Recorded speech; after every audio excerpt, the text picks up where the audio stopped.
Hey there, I'm Josh Rushing, and welcome to the stream. I'm sitting in for Femi OK today, and we're talking about the growing crisis of internally displaced people in Somalia. Now look, if you're watching this on YouTube, see the box over there? Give me some comments that I can get into the show live. We have a producer looking for your comments. They're going to give them to me, and maybe I can get them to our guests later on. And the UN estimates that nearly 3 million Somalis are internally displaced inside their country. Let me put that in perspective for you. That's about 1 in 5 people in the country don't have a home and are refugees. It reminds me of an old Swahili proverb which says, when elephants fight, it's the grass that suffers. And in this case, the elephants are a security crisis with al-Shabab, climate change, a government in turmoil, and what some would say is an international community that, despite its best efforts, has perhaps been ineffectual. Now, to help me sort this out and unpack it, I'm joined by an excellent panel of guests, and I'm going to ask them to introduce themselves. I'm going to begin with you, Samira, please. Hi, good evening. I'm Samira Guide, Executive Director of Somalia's premier security think tank, Hiral Institute, that really focuses on the security challenges in Somalia and the Horn of Africa. Great, thank you. From the Red Cross, Jörg, will you tell us a bit about yourself? Yeah, hello, my name is JÜRG EGLIN. I'm the head of the International Committee of the Red Cross, the ICRC, in Somalia. Pleased to be with you. Thank you, Jürgen. And Hassan. Hi, I'm Hassan Gedisantur. I am a writer, editor, and journalist based in East Africa. I've been here for the past 6 years. Great. I'm going to bring in one more voice here from the top. This is a video comment sent in from someone in our community named Dr. Andrew Chi, who sets up the problem for us. Let's see if we have that. The increase of climate change or the adverse effects of climate change can also contribute to displacing communities, and as a result makes more communities more vulnerable and susceptible to armed group recruitment as well. We find that armed groups like al-Shabab can take advantage of climate change or climate change impacts by positioning themselves as a way of providing services and relief to communities because of the impacts of droughts and floods, particularly in areas where the government or the state might not be present and able to deal with the situation as well. Great. Samir, so let's begin with you because we're going to start with the security situation. Can you set up our audience for what's going on with the security situation inside Somalia at this moment? Well, the security situation in Somalia is never easy and has always been complicated because of the al-Shabab insurgency and the 30-year conflict that we've had. But at the moment, there has been political uncertainty and political upheaval just because of a delayed electoral process that was supposed to end earlier this year. But unfortunately, it has it degenerated into armed clashes in April that caused a lot of displacement. Now, at the current moment, we're having similar upheaval because of a conflict between the president and the prime minister, which might degenerate again into a security crisis. It's right now still a political crisis. So we have that on one end. Second, big issue is al-Shabab and the fight against al-Shabab in an area called Galmudug, which is in central Somalia. We're currently conducting operations. The Somali security forces are conducting operations against al-Shabab, and this has also caused displacement because al-Shabab on one end displacing the government forces coming back in. The population prefer to just step outside whenever this happens. In an area called Hiran in central Somalia as well, there's clan clashes that are also because of climate change and scarcity of resources, but as well the political situation, tensions between the center and this federal member state. Yeah, well, you mentioned al-Shabab, and I want to bring in a video that we have from FATUMA ALIYOW. Check this out. She's actually displaced by al-Shabab.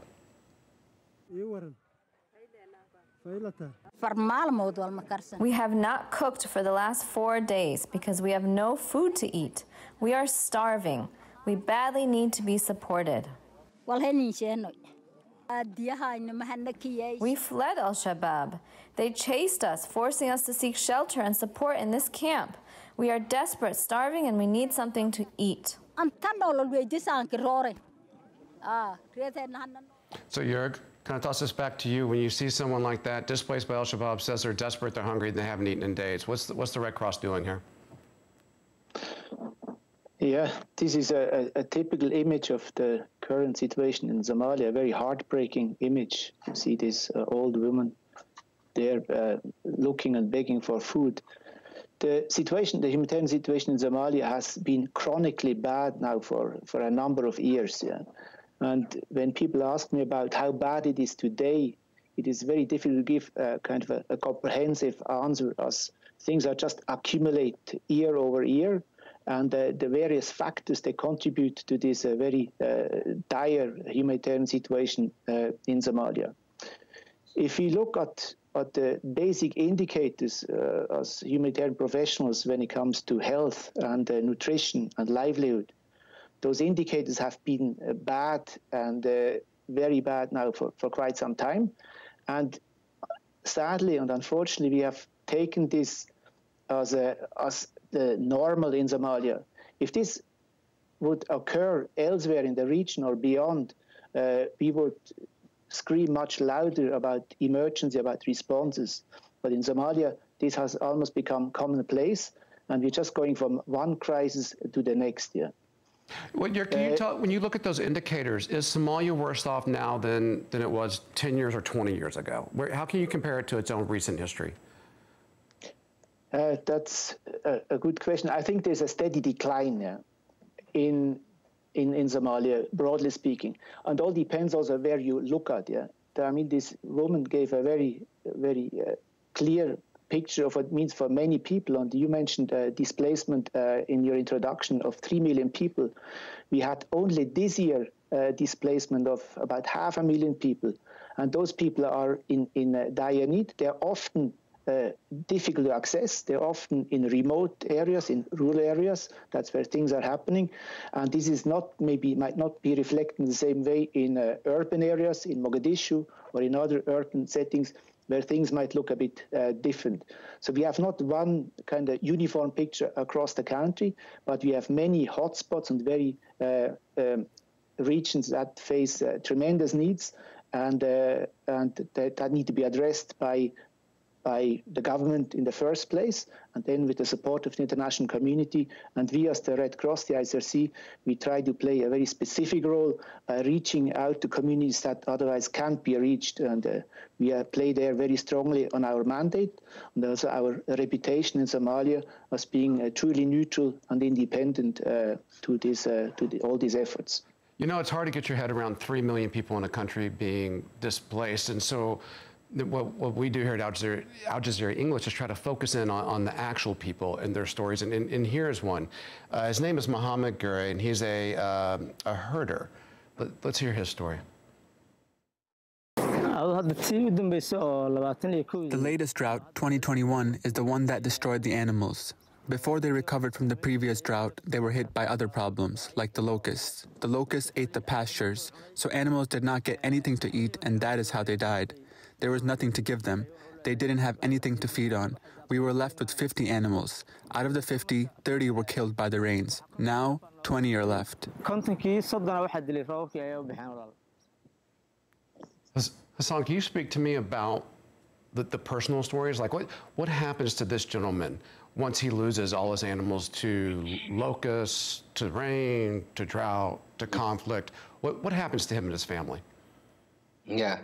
Well, we've seen this story play out, and we've been seeing this over the past, a couple of decades, really. Mm-hmm. What ends up happening to people like him is that he eventually will decide there is no life for me here with my animals and my farm, and I will take a chance at being in one of the cities, probably most likely Mogadishu, where most likely he will end up, he and his family, in a camp for internally displaced people, which are already crowded, overcrowded, already suffering from lack of resources, no education for children, no water, no sanitation.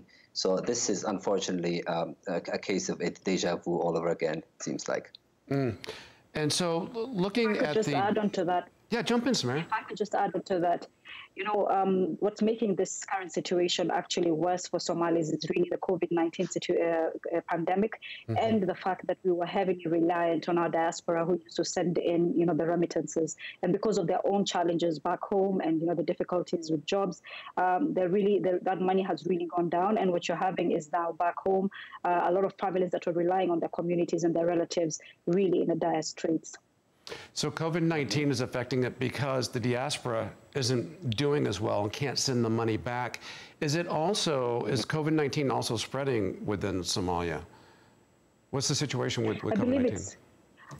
I believe it's very hard to tell on exactly the impact of COVID-19, but I can assure you that because we just don't have the metrics, the ways of measuring it, it has really affected our people, especially this current Delta variant. There's been a lot of hospitalization and deaths, but because we don't register the deaths and it's not really talked about because of the other crises, the political crisis that's really dominating the scene, you don't hear about it, but it's really affected us.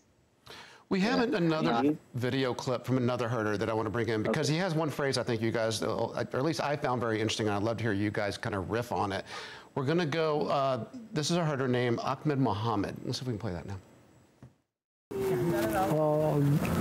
There is someone who had a lot of animals, all kinds of animals, who is now just sitting, trying to do something else. This country is known for its refugees. If you lose your animals, you sign up as a refugee. That's what we see. So there are many people who lost their animals and signed up as refugees. If you lose your animals, you sign up as a refugee. So we actually wanted to know what the government's position, and let me go to this. We reached out to the government. We reached out to the Office of the Prime Minister, the Office of the Presidency, the Office of Humanitarian Affairs, of Cultural Tourism, Federal Government, Somalia, like the Ministry of Information, and we got just crickets, like no response from any of them. But we did find that they have a policy, and I'm going to show this to the audience now, of dealing with IDPs. And I tell you what, let's tweet this out. So if you're watching this now, you can check our Twitter and you can see the policy. But one of the things I want to highlight here is it says that IDPs enjoy full equality and obtain the same rights as those given to all citizens by the Somali National Constitution. So it seems like they're trying to protect the rights of IDPs. But as IDPs pour into places, mostly like Mogadishu, what is the situation that they're finding there for them? Unfortunately, the realities often look very different there for these very vulnerable people. And this herder who talked about people losing their livestock, that's something we have seen over the years. I was in Somalia 30 years ago, and I had the privilege and the chance to travel widely at that time in Somalia, and also spend time with the nomads, with the semi-nomads, and see and experience their lifestyle, which even at that time was extremely fragile. People have very thin strategy to survive, to cope with a very harsh environment, with a harsh climatic environment, with a harsh economic environment. And as soon things go wrong, things collapse. And these days, things go wrong on many fronts at the same time, and that makes people so vulnerable. Yeah. And the example of recovering herds is something that normally takes years after a crisis, but this time is simply not there anymore, and people have difficulty to recover from one to the next crisis. Those spans in between become so short, and those crises come in, and it's often a matter of different factors combined. COVID is just one more, and COVID is quite severe. We don't know details. We have no data, mainly from the rural areas, but we know that things are affecting people. We have not even mentioned the locust crisis that is hitting parts of Somalia, that again is an additional element that makes life difficult and hard for many people. So, Samir, is the government there doing enough? And Hassan, I see you wanted to jump in. Save that thought. I'm going to come right back to you. Okay. Go for it, Samir. I believe the unstable political situation has really not helped this situation, and it has diverted a lot of attention that from government institutions who could have been seized of this matter and really worked well with the international community and, you know, with other humanitarian agencies in delivering this aid. So it hasn't helped, and there's been some complacency and no attention really to this situation. Hassan, what were you jumping in to say there? I was just going to say the fact that, in my eyes, really what Somalia is experiencing right now is suffering from what I see as 4 Cs. This is conflict, climate emergency, COVID-19 and its economic impact. But to me, as far as I'm concerned, the worst of the Cs is a crisis of leadership. What we have right now are a bunch of leaders who, whether they are at the federal level or the member state level, are constantly squabbling over basically power. And what ends up happening is that the very people who need them the most are suffering because they're too busy, fighting over, ministership and this cabinet and that cabinet. And it's really quite, it's sad, but we've been here before, and I feel like we're going to be here for, if things don't change, for like 10 years from now, we'll be having the same conversation. Well, they actually just pushed back the parliamentary elections, which means they're going to push back the presidential elections. So it seems like the government's having trouble even kind of taking care of its own responsibilities and actions, much less all these internally displaced people, right? Yes, we're really having a serious crisis at the moment. The president's mandate ended in February 8th this year. There was a crisis when he extended his mandate by 2 years. That was changed, and now the Prime Minister is pretty much in charge of the political process. He has been unable to gather the support that he requires from the federal member states and the opposition leaders to really move this process forward. And this is just because it's really, like Hassan said, it's a bunch of men really who are making the decisions on how to conduct this electoral process. It's an indirect process, so it's not one person, one vote. And so there's a lot of elite competition trying to make sure that everyone gets the men that they need into the next administration. So it really is a very sad state of affairs, and I don't think it will be resolved in the near term. I don't see us having an election before the end of the year. I want to bring in another voice from our community. This is Abdullahi Halake. And he says we're kind of looking forward to solutions, where they should come from. Go for it. There are no better actors than Somalis themselves in resolving their current crisis. All the other actors can help, can support towards that goal. But this process has to be organic. It has to involve all the stakeholders inside and outside Somalis, that is Somalis in the diaspora, to be able to resolve this. Short of that, the UN has been there since 1991 in different iterations, operation, peacekeeping, development, and they haven't achieved much in that regard. Can you respond to the last thing he said there, where he said the UN's been there since '91 and hasn't achieved much in that regard? Why hasn't the international community been able to influence this situation more? That's a tall order, big question. Yeah, I'm talking from a humanitarian perspective, representing the ICRC, and I think a lot has been done, but solutions that cannot come from outside. The solution has to become from within. People like us, we are trying to support where it's makes most sense, and where we can add to efforts undertaken by others. Yeah, but to put the blame on the international community, I think that would be a bit short-sighted.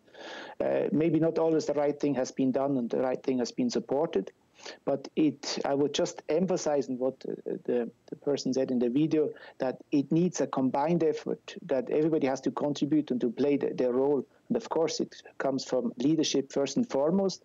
And at this stage, I just would like to emphasize on the element that maybe got a little bit neglected, is the whole security situation. I think if we just look at some of the figures again about displacement, this year alone, the 500,000 people displaced this year, 80% out of these people displaced were displaced by violence and insecurity. I think that's one of the big elements we have to look into, and this is definitely a factor that contributes to that. Whether it can be done more or not, I think I speak profoundly from our perspective. We need more support. We need more attention on this fragile context, and especially also in the climate discussion. Often these countries, they're already difficult in itself for many factors we mentioned. They then often get forgotten or pushed aside because it's difficult to address climate change and address these issues in such fragile context. And there, I think the international community could do more. Hassan, what does this mean for a generation of Somalis? What does it mean for those in the diaspora, for those who are there? What does it mean for the writers and the artists and the vibrant community that Mogadishu certainly has? Yeah. Well, I mean, first of all, what it really means the most is that there's an entire generation of Somalis who have grown up with this constant cycle of crisis and emergence. There doesn't seem to be, like in other crises where as soon as you sort of do the humanitarian aid, and then you move on to development, and then those young people who were becoming of age start to go to school and start getting jobs, and they get out of that sense of crisis and the humanitarian kind of crisis. Whereas Somalia, since the start of the war in 1991, basically it's been 30-something years of one crisis after another. And even when we know the reasons why Somalia, especially when it comes to climate change, we're having, we know why this is happening. We're basically having a crisis of either too much water or too little water. And there was a report that came out a couple of years ago, which basically said that the aim should be a buildup of infrastructure in order to rehabilitate some of these canals that used to irrigate water to farms have been in a state of disrepair since 1991. That's something that could easily be done and finished and fixed. It doesn't have to be a situation where potentially hundreds of thousands of people are, facing famine-like situations. Mm-hmm. So it really is quite sad and frustrating that we're constantly, every couple of years, finding ourselves yet again in another humanitarian crisis. So that's the thing that really hits me the hardest. The other thing is, I've been to Somalia. I go there often. I see that these crises don't hit everybody the same way. There are parts of Somalia, especially in Mogadishu, where there's a thriving, young scenes of art and culture and music, and that is what human beings are capable of. That's what we all are capable of. Mm-hmm. But unfortunately, we don't have the luxury of developing these the minds and the hearts of these young people so that they can pursue their potential to their fullest and become who they were meant to be. Hey, Samir, is there anything here that gives you hope that we won't be talking about this same thing 10 years from now? Really just the Somali people and how they always pick themselves up and really depend on each other's communities. I think communities have really stood out and stood up for the Somali people time and again, and I count on that. Even with the COVID-19 pandemic, I think locally the business community did a lot to support the government systems. But to be honest, I think the international community and the regional countries have had a part to play in Somalia's constant political crises.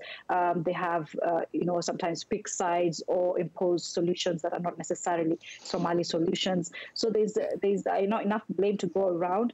But I would say that, the Somali people eventually have to take on the responsibilities of not just their security, but their governance, their economic situation, and lifting their people. So in our waning moments here, Jörg, I'm going to go to you kind of for a last word. What can people around the world who are seeing this, who might want to help or contribute in some way, can you point them somewhere that they can get involved? Yeah, I think there are many efforts going on, and I would join my colleagues. And first and foremost, it's about the Somali people, and the Somalis taking often things in their own hands, and a lot of things are happening. I saw that myself also in Mogadishu, also in the north of the country and elsewhere.